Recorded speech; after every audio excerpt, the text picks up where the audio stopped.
Pendidikan karakter adalah sebuah pendidikan yang berupaya untuk mengarahkan dan menumbuhkan nilai kepribadian yang baik pada manusia sehingga berakhlak, bermoral, dan beretika, baik yang mana diperuntukkan untuk masa depan. Saya, Anissa Jeremia Bornababan dengan NIM 2101511 dari Prodi PGSD kelas 2A akan memaparkan artikel jurnal saya tentang manajemen pendidikan berkarakter sebagai tolak ukur keberhasilan kegiatan pendidikan. Adapun abstraknya akan saya paparkan. Kebijakan pendidikan karakter di Indonesia dalam Perpres nomor 87 tahun 2017 tentang penguatan pendidikan karakter yang menjelaskan nilai-nilai utama penguatan pendidikan karakter, yaitu religius, nasionalis, mandiri, gotong royong, dan integritas. Itu dikeluarkannya kebijakan nasional sebagai dasar pelaksanaan pendidikan di Indonesia, tidak serta-merta membuat pelaksanaannya berjalan lancar.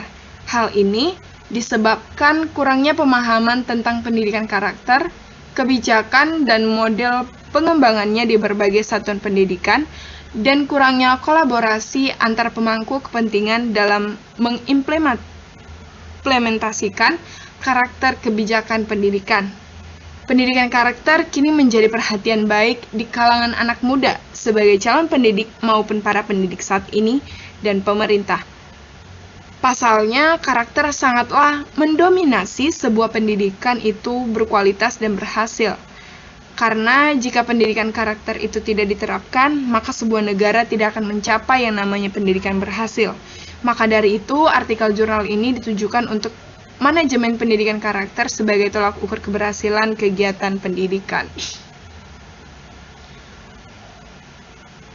Pendahuluan. Murti mengatakan bahwa keterampilan, kreativitas, dan kemandirian adalah 3 hal yang sangat penting yang dimiliki setiap siswa harus dimiliki agar mampu menghadapi kenyataan hidupnya. Kreatif dalam memberikan solusi terhadap yang ada masalah. Pendapat Murti tidak sepenuhnya benar, karena ada satu yang paling penting yang mendasar, yaitu karakter.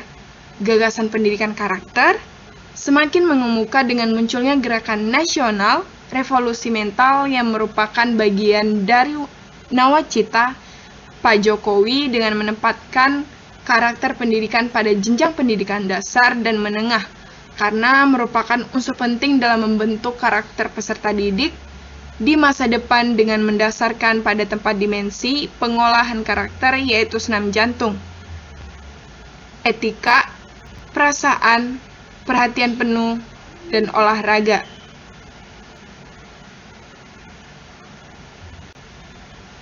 Implementasi karakter kebijakan pendidikan masih menghadapi berbagai permasalahan. Implementasi kebijakan tersebut belum optimal karena kurangnya pemahaman satuan pendidikan dalam melaksanakan kebijakan pendidikan karakter. Dalam pembuatan karakter model pengembangan kebijakan pendidikan berbasis implementasi basis budaya dan basis masyarakat dengan nilai-nilai kearifan lokal yang sesuai dengan kekhasan masing-masing satuan pendidikan, sehingga selama ini implementasi kebijakan pendidikan karakter di satuan pendidikan lebih menitik beratkan pada penerapan model implementasi berbasis kelas yang menekankan pada pengelolaan kelas.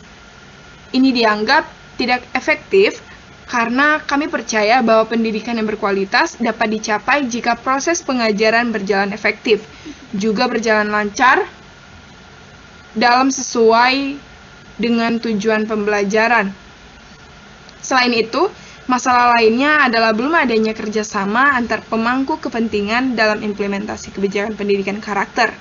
Bahkan, padahal dalam pelaksanaannya, kebijakan pendidikan karakter ini membutuhkan keterlibatan berbagai pihak, bukan hanya satuan pendidikan, yaitu sekolah, tetapi juga orang tua, masyarakat, maupun pemerintah.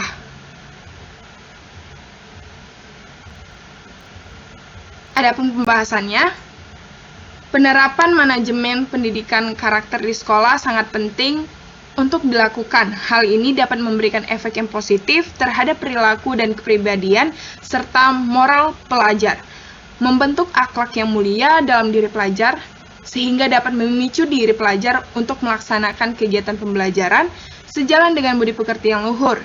Adanya penanaman budi pekerti yang luhur melalui pendidikan karakter memberikan peluang yang besar dalam upaya pencapaian prestasi belajar pelajar.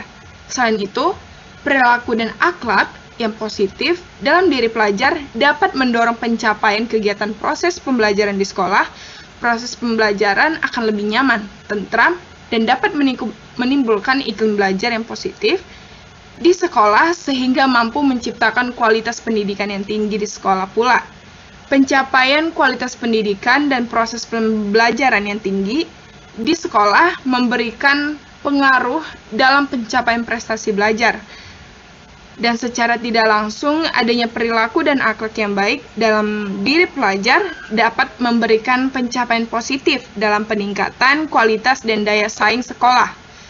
Proses pembentukan karakter peserta didik dibuktikan dengan pemahaman terhadap budi pekerti, nilai-nilai kehidupan, terbentuknya watak dan akhlak mulia, dipandang tidak cukup hanya melalui proses pembelajaran, budaya, dan karakter saja, tetapi harus dilakukan secara holistik atau didukung oleh berbagai komponen yang mempengaruhinya, termasuk sistem manajemen pendidikan karakter yang dilakukan oleh pihak sekolah.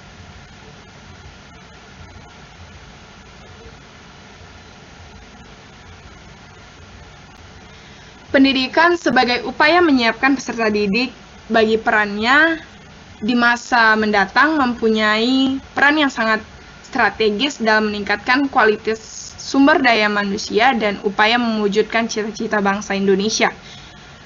Pendidikan yang dimaksud harus sesuai dengan pencapaian tujuan yang telah dirumuskan dalam Undang-Undang Republik Indonesia Nomor 20 Tahun 2003 tentang Sidiknas Pasal 3 yang berbunyi, pendidikan nasional berfungsi mengembangkan kemampuan dan membentuk watak serta peradaban bangsa yang bermartabat dalam rangka mencerdaskan kehidupan bangsa, bertujuan untuk berkembangnya potensi peserta didik agar menjadi manusia yang beriman dan bertakwa kepada Tuhan Yang Maha Esa, berakhlak mulia, sehat, berilmu cakap, kreatif, mandiri, dan menjadi warga negara yang demokratis serta bertanggung jawab.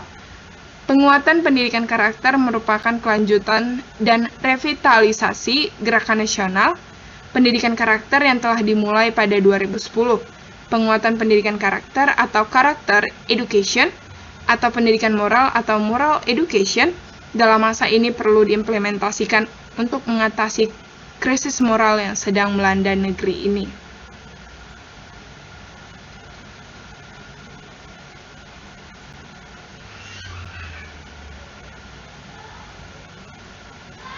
Baiklah, mungkin sekian dari saya.